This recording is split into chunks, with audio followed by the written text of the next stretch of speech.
ይኸውልሽ ዛሬ ለመጨረሻ ጊዜ ጠይቅሻለሁ። ዛሬም መልሰሽ ቆይ ከሆነ ግን መቼም ከዚህ በኋላ ሴክስ እናድርግ ብዬ አልጠይቅሽም። ነገ አብረን እንድናደር እፈልጋለሁ። እንዴ ፍቅር አውርተን የጨረስነው? ባክሽ ምንም የጨረስነው ነገር የለም። ያንቺን ድንግልና ለመውሰድ እኔ በተስፋ ማለቅ አለብኝ እንዴ?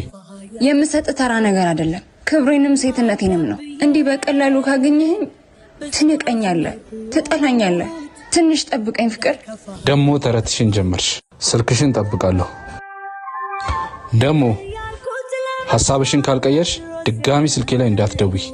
እርግጥ ነው ብናገር ያለኝም ማይ ዮ ወይ ጆዬ እኮ ድንግልናሽን ካልሰጠሽኝ ሁለተኛ እንዳትደውይ ያለኝ እኮ። እንዳትደውይለታ እንዴ? ለምን?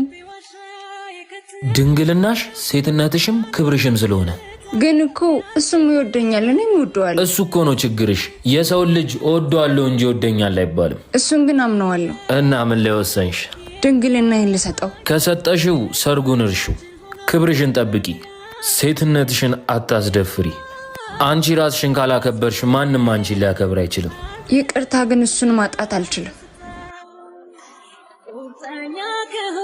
ብልጥ ከሰው ስህተት ይማራል፣ ሞኝ ከራሱ ስህተት ይማራል።